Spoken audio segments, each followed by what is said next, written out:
I've known Joanne for a number of years, and she's a passionate advocate for children and families in BC.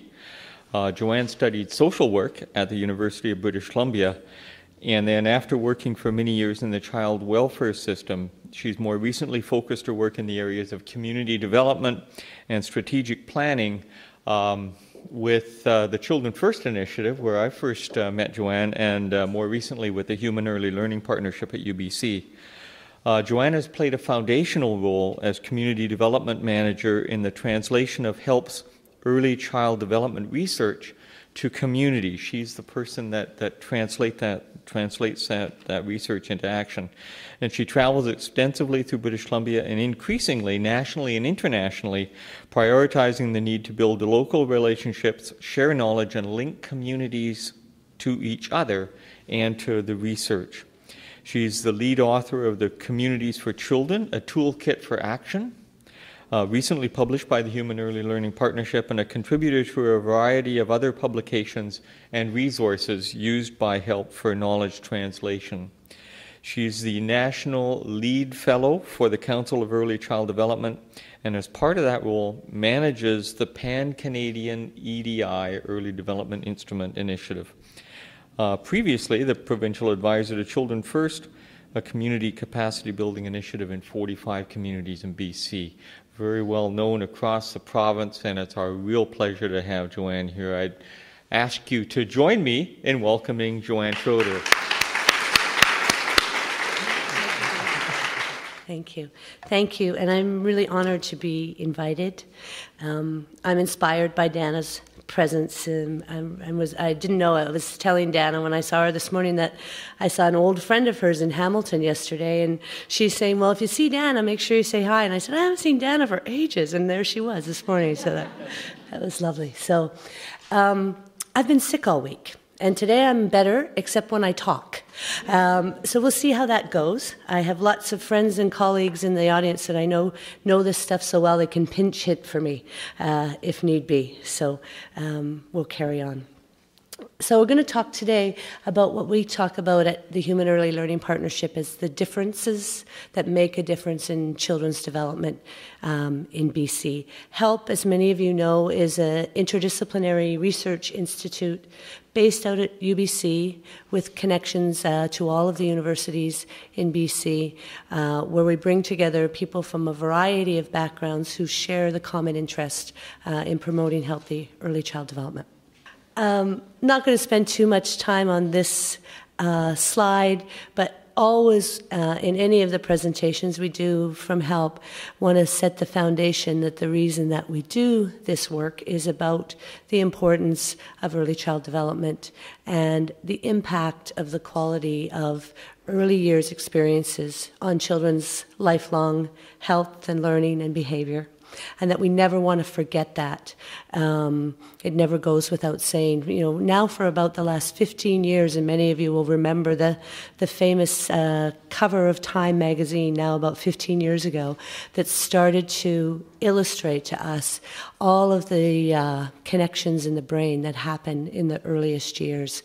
And now increasingly we're understanding how experience really does get under the skin, impacts brain development, impacts the expression of genes, and really sets the lifelong course for children. This is just one slide that shows that, and lots of you have seen this, so again, I'm not going to spend too much time on it. But what you'll see on this slide is different trajectories in terms of the most sensitive periods in early brain development. And you can see they have quite different trajectories. So if you looked at the vision one, for an example, you can see that at birth, it's quite high, and it goes along at a fairly high sensitivity for the first 18 months to 2 years, and then that sensitivity drops off quite dramatically. Or you could look at the peer relationship, peer social skills, and you can see at birth it's quite low, and that correlates obviously with children's experiences because at birth they're really pretty much consumed with themselves. But then you can see as they get out and about in the world that it rises quite rapidly, again correlating with their experience as they begin to understand how to get along with their peers. So I'm not going to talk about all of these, but what I am going to talk about is just how they all peak before children get to age 5.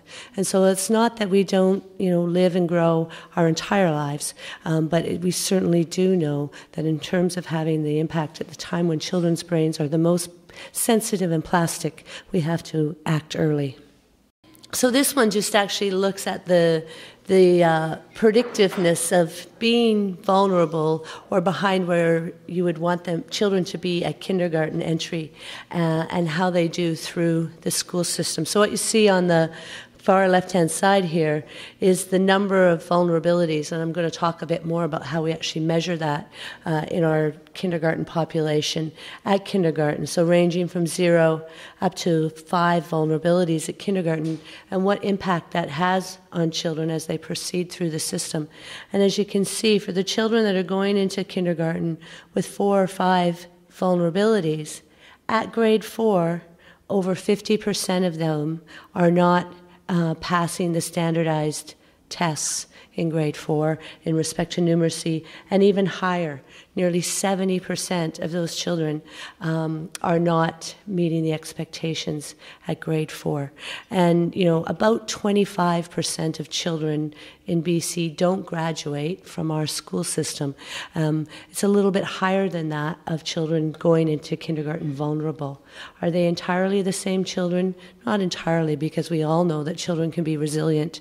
But on average, heading into kindergarten, behind where you would want children to be, is akin to kind of starting them on that educational journey with a huge boulder on their back, and that they're walking up a steep hill the rest of their educational journey. Canada has done a very dismal job in terms of our overall policy and investment support in children. And there's all kinds of different slides that we can show in respect to this. I'm going to just show a couple of them to you today. And I think that this is one of the things that if you take anything away from the discussion this morning, that I hope you will take away and talk to your friends and neighbors about, because I think as Canadians we can be quite smug about our social safety net. And in fact, when it comes to young children and support to families, we rank very, very low internationally. This particular slide comes from a UNICEF report that came out in December of 2008. And what it did, it looked at 10 benchmarks of an early child development, early learning and care system, and 10 things that that system should have. And as you can see, Canada ranked right at the bottom, along with Ireland, meeting only one of the 10 benchmarks. And so we really, you can see some of the countries above us, our neighbor to the south, who we often like to malign, New Zealand. Then you see the Scandinavian countries, and we can talk a bit more about that, meeting between 8 and 10 of the benchmarks in terms of family policy. As I go along, if people have questions, I'm certainly not averse to answering them. Go ahead. Benchmarks such as the level of investment, so how much of a gross domestic product does a country spend, and actually the next slide is going to talk a bit more about that. Access to quality childcare, training of early childhood educators, parental leave policy, those are just some of them. So it's a whole variety of things. It's a really interesting report to look at, and you can get it from the UNICEF website if you're interested to get the more specific details about that. This is another one. This one comes from the OECD study. OECD are basically the wealthy countries of the world, and it looks at the level of investment. So what percentage of gross domestic product does each country spend on early childhood education, learning and care? And again, you can see that Canada ranks right at the bottom there, spending less than half of a percent on early child development, learning and care. Outside Quebec, some of the things that contribute to this kind of low investment, the symptoms of those are few childcare spaces, very insufficient quality for the spaces that we do have, and inadequate inclusion of children with any different needs in the childcare spaces. BC is actually lower than the Canadian amount. Now we spend about 0.22% of our GDP on early childhood education, learning, and care. That will rise a little bit with the addition of our full-day school K program coming in many schools in BC this fall. So this goes up to about 0.28%. Still a very long way, though, from either the OECD average, which is 0.7%, or what is the benchmark in the UNICEF report, that is 1% of GDP. Go ahead, David. How does Quebec compare? Quebec is about at 0.5% in terms of their investment. So they contribute quite a lot to our Canadian investment. A short story to all of these slides is you get what you pay for. And if we are not going to invest in children and families, then we're not going to be able to expect that our children and families are going to have strong developmental outcomes. So right now in BC, and we have in BC at Help been collecting information on our population of kindergarten children for now 10 years. Over that 10 years, consistently between 25 and 30% of kids have been vulnerable at kindergarten entry in at least one aspect of their development. And over the last about 5 years, it really has been pretty constant at around 30% of our children. So nearly a third of our kindergarten population behind where we would want them to be. The other thing that's important to note about that, though, is that most of those vulnerable children are not poor children. So one of the things that we have done typically in our social service system is to target services and supports to families who are living in poverty, who have more risk factors. And yes, indeed, we do need to target some services to those families, but what we can't forget is that the majority of vulnerable children live in the middle and the upper middle classes in Canadian society, and that's because the majority of children live in the middle class and the upper middle class. So yes, proportionately, children in poverty are at more risk, but more children are in those middle classes, and so more vulnerable children are there. And the lesson from that is that we have to have a universal system of access to quality environments. There is a lot of disparity in children's development, huge ranges in how children are doing around the province. And because we're really into maps at Help, as I'm going to show you a couple of maps, we like to talk about this as a geography of opportunity, and that the peaks and valleys of the geography of opportunity in British Columbia really parallel the peaks and valleys of our topography, and that some children are living in areas of great opportunity and others living in areas with much less opportunity. The EDI, just very briefly, if you haven't had a chance to hear about the EDI before, then please come and ask me questions later, but I don't want to bore those of you who know the EDI inside, outside, and sideways. It's a population-level tool that is completed by kindergarten teachers on every child in their class. It is only designed to give us results at the level of the group, to be a snapshot of the population. So we would never come out and say, this is how Johnny did on his EDI, or this is how Mary did on her EDI. It really is just about how kids are doing in West Vancouver, in Kitsilano, in Cranbrook, in Prince George, and it allows us to use that information for people to think about what are the issues for children's development in their community. It's a holistic measure of development. It looks at physical, social, emotional, and language and cognitive and communication skills. So it really gives us a broad picture of children's development. a very brief aside, one of the things that we're really excited about at HELP right now is that we're getting closer to being able to use something called the Middle Years Development Instrument. We piloted it last year with the Vancouver School Board, going to do a second pilot this coming up year in Tri-Cities. And what the Middle Development Instrument will do will allow us to have a holistic measure of children's development in grade 4. So right now we use things that are much more academically focused in terms of following how children are doing throughout their life. And so adding the Middle Years Development Instrument will give a much broader understanding of children's social and emotional development at grade 4. So we're hoping after this year's pilot that we'll really be able to roll that out provincially as well. What have we learned? Just a few maps I'm going to show you. And the point that I primarily want to make with these maps is about the differences that make a difference. And if you haven't seen an EDI map before, little primer, green is low-level vulnerability, yellow is in the middle, red are the higher vulnerability areas in the province.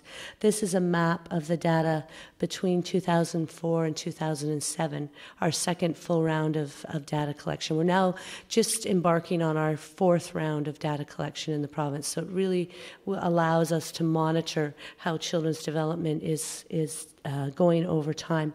So you can see that there are some places that have as low as 12% of children vulnerable, up to as high as 54% of children vulnerable across the province. This map actually shows the level of the school districts. So these are the 59 school districts in BC and the different range in children's development. So again, in terms of children's experiences after they get into the school system, clearly, if you're living in an area where only 12% of children are vulnerable, the experience in that classroom or for that teacher are significantly different than if you're living in an area where 54% of the children are vulnerable, or over half of them within a particular kindergarten classroom. One of the things that's important to note, again, just going back to the idea that most vulnerable children are not poor, is that vulnerability is everywhere. In BC, this is a map of the city of Vancouver, and here you can see the neighborhoods, and again, you see the color coding in terms of children's vulnerability. Vancouver is actually one of the places in the province where vulnerability is much more closely related to the socioeconomic gradient. So, you'll see that on the east side of Vancouver, in fact, where most of the children in the city of Vancouver live, the highest levels of vulnerability are there. And that's pretty much what you would expect.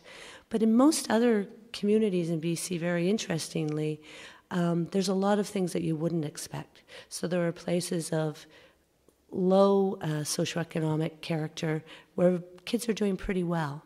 And there are places of high socioeconomic advantage where children are doing less well. Again, particularly in respect to social and emotional development. So it's one of the things that at HELP we're very interested in learning more about. What's going on in those communities where there's a possibility to trump, if you like, the socioeconomics in that community. This is a picture of Chilliwack, the Fraser Valley, and again you can see that the range of vulnerability is about the same. Have some neighborhoods with low, about 22%, up to about 58.9% in some areas of Chilliwack. So they, and then just one final place, this is actually the beautiful Comox Valley where I make my home, so they always get very annoyed at me that I continue to highlight them in all of my presentations all over the place.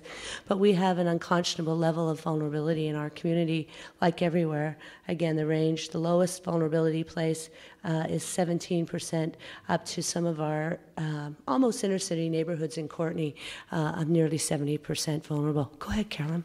Now, the index is the combination of kindergarten teachers and what?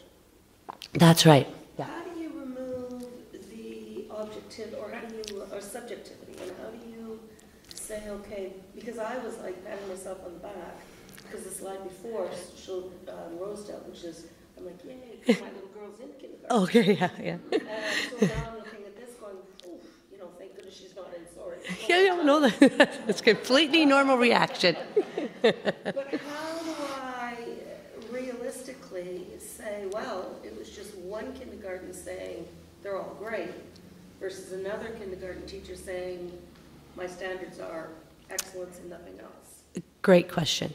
So there's two ways that we do it. One is in respect to the training of the kindergarten teachers. So there's quite a rigorous training procedure that really does work to standardize teachers' responses, because the instrument is very much based on objective information, what teachers have observed, not what they think or feel, and lots of the studies around what we call inter-rater reliability, so how one teacher responds compared to another, have made us feel quite positive about the training process. The other thing that contributes is that there are very few neighborhoods, and in fact, they're always the neighborhoods that we suppress the data where only one kindergarten teacher is contributing to the results. So in all of these results that you'd see in Courtney, for an example, you'd have 4 or 5 teachers at a minimum who have contributed to that. So, that does mitigate those situations that we do watch for, where you might have a teacher who has a particular set of rose-colored glasses or the opposite. So, but it's something that we do, we're sort of hyper-vigilant about, because we have to make sure that those results are valid in that sense. Go ahead. What are the gray areas? Oh, gray areas, there are not enough children there to report. I may be jumping the gun and you may be playing comment on this, but to what extent do high percentages of ESL students affect this study? Great question, too. Thank you.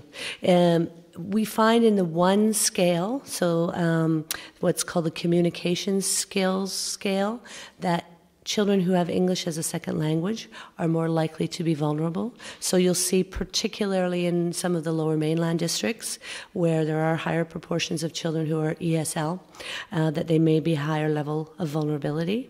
We've actually started to do a new analysis, and I don't have any maps to show it, where we just look at vulnerability on one of 4 scales. So we take out that 5th scale, so it allows us to have a broader understanding without the communication piece. The vulnerability levels don't change very much. So that's been interesting. There's a lot of work going on at HELP in respect to the development of different multicultural groups, their children's development. So we're doing analysis based on language, Cantonese-speaking children, how are they doing, Punjabi-speaking children, Tagalog, etc. We have about 13 languages that we can analyze. Lots of interesting findings. One that, for those of you who are out there working in the world, is a complete no-brainer, I'm sure, and that is that children from different language groups are doing differently. So that to be able to say, to talk about immigrant children as one, big homogeneous group is kind of silly. And so it's really starting to bore down into those different language groups. The other thing that seems to be emerging that's quite interesting is that children who come to school speaking both their heritage language and English are typically doing better than mainstream English speakers. So that seems to be borne out in a lot of our initial research as well. So. Yeah, I thought it was interesting that some areas in Vancouver that had higher socioeconomic status were lower, rating lower for hybrid vulnerability, and I thought maybe it had something to do with it. It could well. And one of the things that's going to be really interesting to us as we follow these kids through the system is for those kids who are ESL at kindergarten, only vulnerable on the communication skills, are they more likely to catch up? The guess would be yes, but it'll be interesting to see how that plays out. I think there was another hand. Go ahead. Are independent schools part of this? Yes, not all of them, because we have to recruit each of them independently, but about 50% of them. It's really important for us to get them in, though, because another thing that people may or may not be aware of is about 20% of kids in BC go to independent schools now, and that's been increasing, quite significantly over the last 10 years. So if we're going to do a population study, we really have to have them in. We also work very hard to have First Nations governed on reserve schools. We have maybe about a third of those in the province. Okay, so what?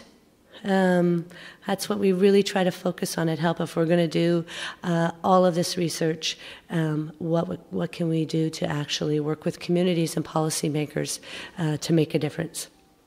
One of the things that certainly all of you understand, and the BC Council of the Family's work has really led the way in many ways in terms of supporting families in BC. One of the premises for everything that we recommend at HELP is that children thrive when families thrive. Yes, you know, there are all kinds of influences on children's development, but families as the primary environment of early years experiences need to be supportive if we want our children to be doing well. Just a little bit of information about the current context for BC families. So down here you see our unemployment rate, this beginning in 1995 up to 2008. As you can see, you know, reflective of what has been until, you know, the last year or so, a pretty strong economy in BC. Our unemployment rate has had a continual, gradual decline over that period of time. The other thing that has definitely been a trend over the last nearly 20 years now is the increase in the female labor force participation. So now really about 3/4 of women are with young children are in the workforce. Unfortunately, what hasn't kept up in relationship with that increasing female participation in the labor force is access to any kind of early childhood education and care, child care, preschool, those kinds of things. So we started out in 1995 at about 12%.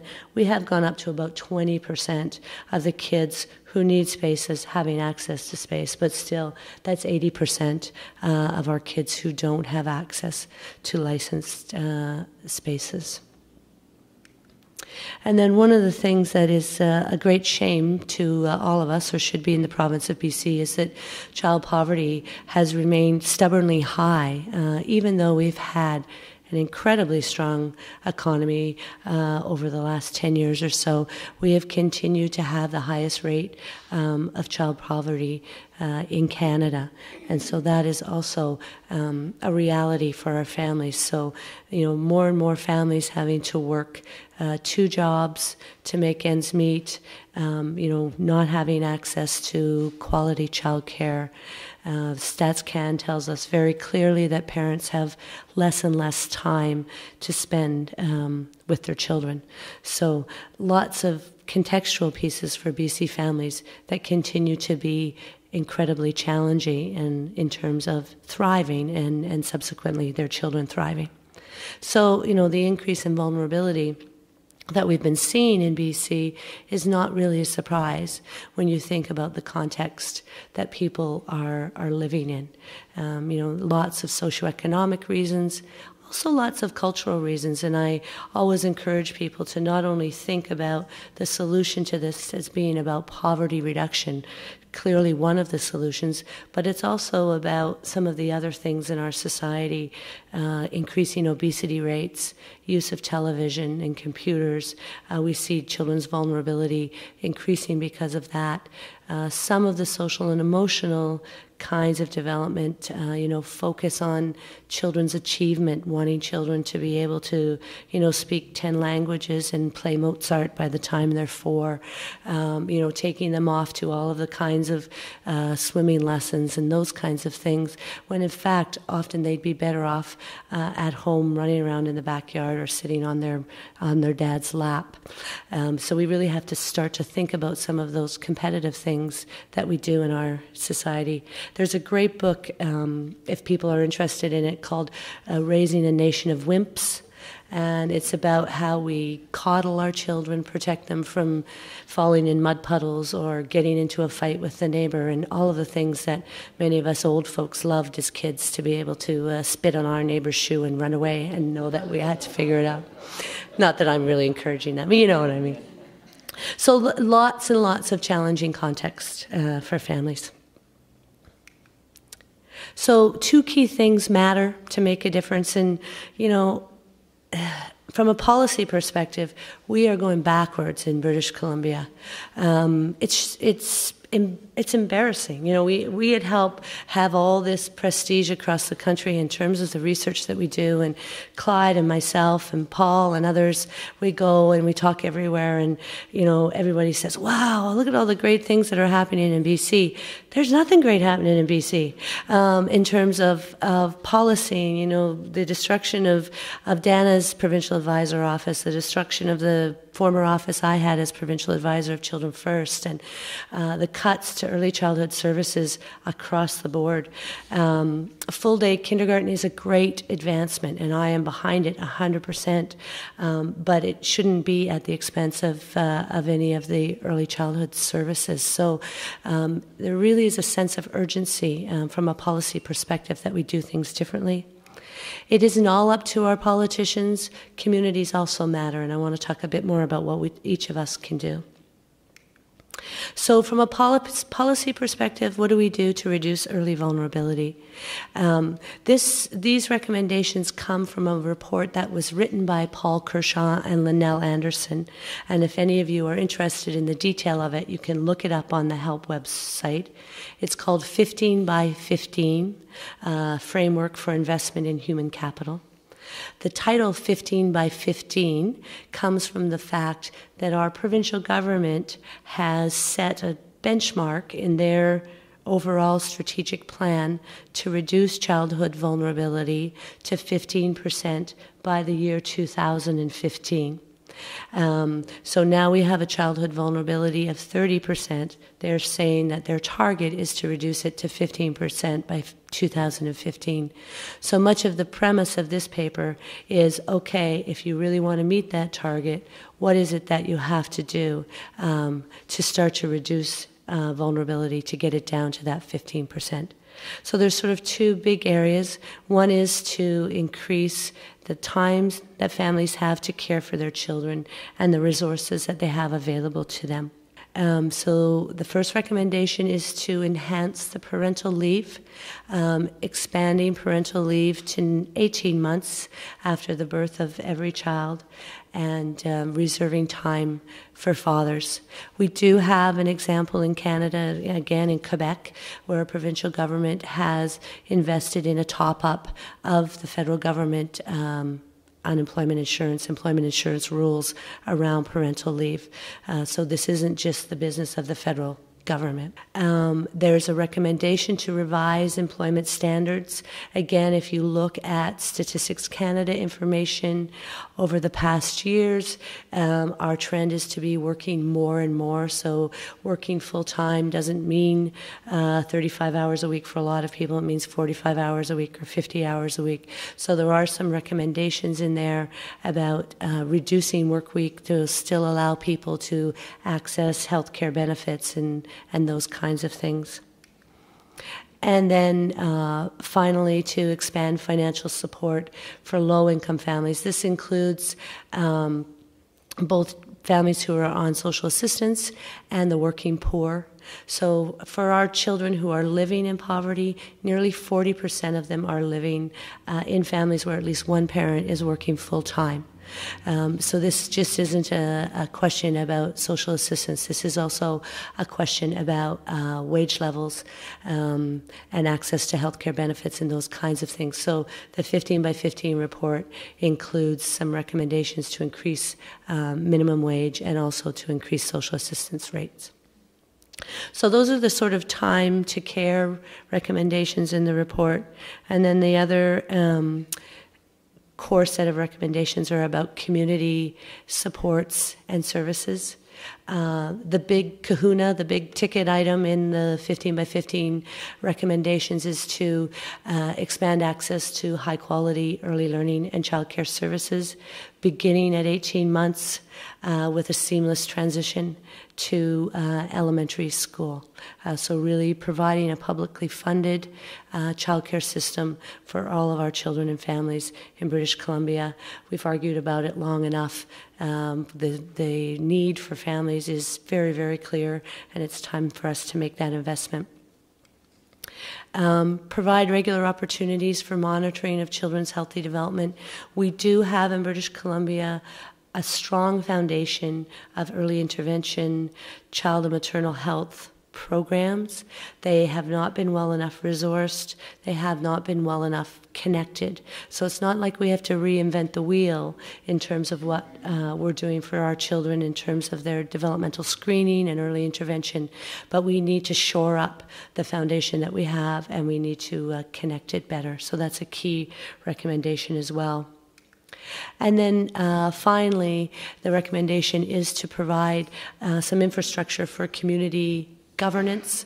Again, right now in BC, we have some pretty good intersectoral early child development coalitions, Success by Six, Children First, where people are able to look at the needs of the children and families in their community and make decisions that best meet their community. So there's not really a one-size-fits-all answer to this. It really does require a model of community governance. And so there's a recommendation in the report that there be funds to support an infrastructure for collaborative practice and integration of existing services. For parents with young children, often the service system is complete chaos. They have to take their 18-month-old to one place, their 4-year-old to another place, and then they have to go to a completely different place to get their immunizations and those kinds of things. Communities also matter. So, in my middle of the night, how are we going to change the world vision? I think, okay, so we've got all of the recommendations for 15 by 15 in place. We have the investment. By the way, the investment is $3 billion annually in British Columbia to fund those recommendations in the 15 by 15 report. We do have the money. We're spending it in spades in healthcare over the last 10 years. The healthcare budget is raised by $3 billion between 2 years, twice in the last 10 years.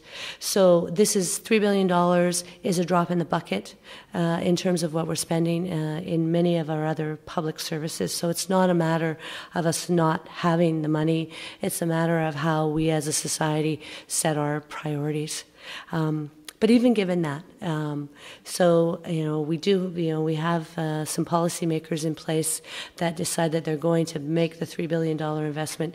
And yes, the world is going to be a lot better, but it's not going to be quite enough because we still need to have people in communities who are engaged in the work of supporting children and families, and not in the work, but in just being part of that community and supporting children and families. We all know about how families are more and more isolated these days, and that the whole old adage about it takes a village to raise a child is more true than ever, and we need to really pay attention to creating that village and what does it mean.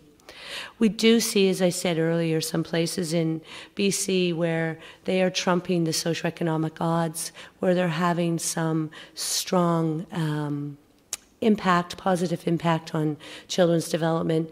The place that everybody in BC talks about is Revelstoke. It's the place that's had the lowest child vulnerability for nearly 10 years now. There's lots of things about that. There's lots of reasons why Revelstoke is doing well. They have a very strong community coalition. They have some additional resources and some flexible way of using resources. They have a commitment in their community to prioritize children. They also have a much simpler world in terms of a homogeneous community, less bureaucracy to deal with, a nice little isolated place in the mountains where, because they're so often trapped by snowstorms and avalanches, they've had to learn to get along so long ago. So those things we can't recreate everywhere, but there's lessons to be learned in terms of how communities can make a difference. We have started to do quite a bit of research at HELP trying to understand the differences in communities where there are resilience. I'm just going to touch on a couple of points here. So number one is the quality of community governance and collaboration. So what we're learning is that if people have a broad representation of stakeholders at the table, including some of the folks that we would call not the usual suspects, people from the business community, people from the faith community, police chiefs, judges, those kinds of things, that's going to make a difference. It's going to make a difference if they have trusting relationships with one another. And I think that this is a point I want to make as strongly as any. I think many of us have been at intersectoral meetings where there's been somebody there from one ministry or another or one department or another that really has no interest in being there. And I don't say that as a criticism, but it's not something that they're passionate about. They come because they're the representative for the school district or the representative for the ministry. Trusting relationships are between people, not between organizations. And what makes community collaboration work is to have those trusting relationships. That being said, it helps if the people around the table who are really engaged and passionate have access to money and can make some decisions. There's never anything wrong with that. Community cohesion. Paul Kershaw is starting on a little bit of a study at the moment where he's trying to really understand the social capital in various neighborhoods around BC. So starting to ask questions about if you dropped your wallet at the bus stop, do you think that the local teenager would give it back to you? And those kinds of things that social capital folks know are indicative of how communities stick together, how safe people feel.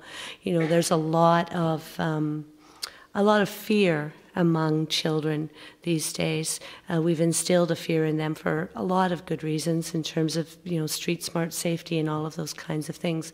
But at the same time, we need to find a balance where they feel a relative safety with their neighbors and their friends.